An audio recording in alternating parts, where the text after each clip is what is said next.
Rainha Elizabeth I da Inglaterra recebeu a alcunha de a Rainha Virgem. Por conta disso, não é surpresa que ela tenha optado por permanecer solteira por toda a vida. Mas afinal, por que Elizabeth I nunca se casou? Nada na vida de Elizabeth era convencional. Ela nasceu em 1533, sendo filha do rei Henrique VIII e de sua segunda esposa, Ana Bolena. Após a queda e execução de sua mãe em 1536, Elizabeth foi declarada ilegítima e sua posição tornou-se precária. Estava claro que ela nunca seria rainha. Ela observou seu meio-irmão mais novo governar como Eduardo VI em 1547, seguido por sua meia-irmã mais velha Mary I em 1553. 5 anos depois, surpreendentemente, ela herdaria a coroa, com apenas 25 anos. Dessa forma, a filha antes ilegítima de uma nobre executada tornou-se a rainha da Inglaterra. Assumindo a coroa em 1558, todos se perguntavam com quem a rainha iria se casar. Mas ao final do seu reinado, em 1603, todos se perguntavam por que a rainha nunca se casou. E é essa pergunta que nós tentaremos responder no vídeo de hoje.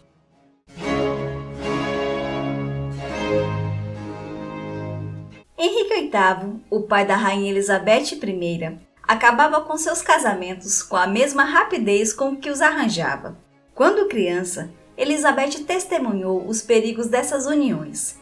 Jane Seymour morreu no parto, Ana de Cleves se divorciou e Catherine Howard foi executada assim como sua mãe.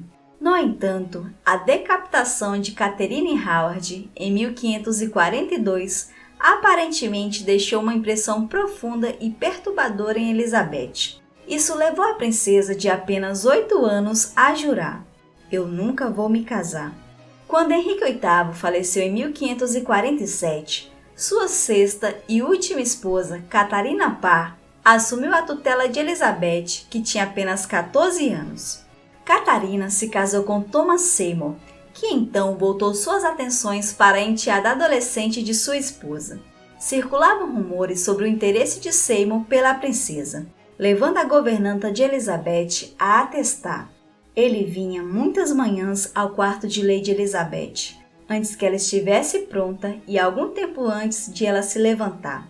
E se ela estivesse de pé, ele lhe desejava bom dia e perguntava como ela estava, e batia nas costas ou nas nádegas dela. Catarina Parr percebeu o que estava acontecendo entre o marido e a enteada e tratou logo de colocar uma distância entre os dois. Mas quando ela faleceu em 1548, nada mais impedia Seymour e Elizabeth. Ele planejou fazer da princesa sua esposa e tomar o poder de seu meio-irmão, o rei Eduardo VI. No entanto, o esquema de Seymour acabou.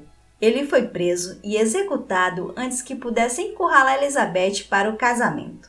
Esse assédio durante sua juventude deixou profundas cicatrizes na rainha em relação ao casamento e à vida conjugal.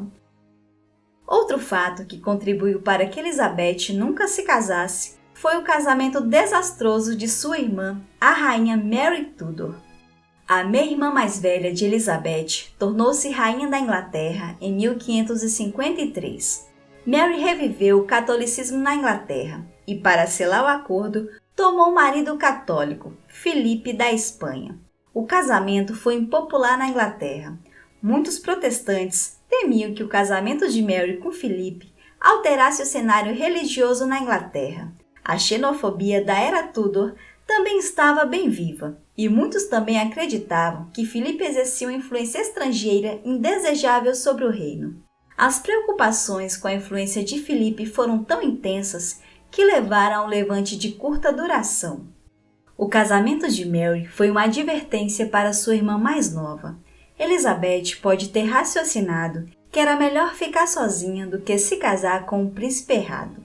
Além disso, um casamento com um católico estava totalmente fora de questão. Quando ela subiu ao trono, ela passou a liderar um reino que foi violentamente dividido entre católicos e protestantes. Seu pai tornara a Inglaterra protestante, mas sua meia-irmã mais velha, Mary, a direcionou de volta ao catolicismo. Como defensora do protestantismo, Elizabeth não queria correr o risco de se casar com um marido católico, pois isso seria muito impopular e traria muitas incertezas políticas. No entanto, ela e seus ministros consideraram várias propostas de casamento de pretendentes católicos, como a do Duque de Alençon da França e o Arquiduque Carlos da Áustria, sem falar do seu cunhado viúvo Filipe da Espanha.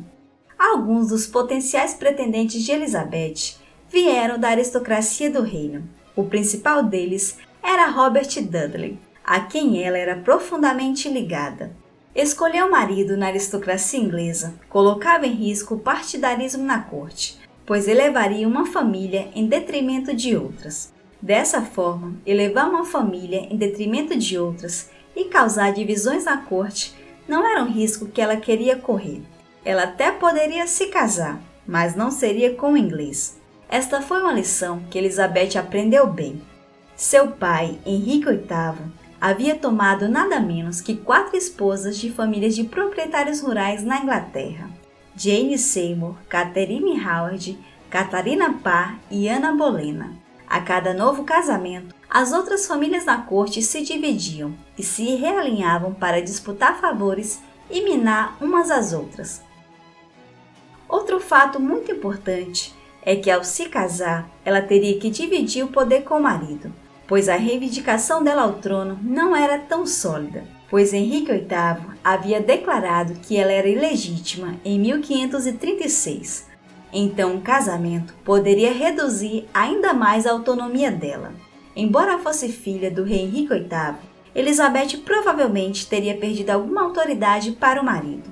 Como diplomata da Escócia, St. James Melville deduziu: "Eu sei a verdade sobre isso, senhora. Não precisa me contar. Vossa Majestade acha que, se casar, não será a rainha da Inglaterra. E agora você é rei e rainha." Em uma tentativa de reter o poder exclusivo sobre seu trono, Elizabeth permaneceu solteira.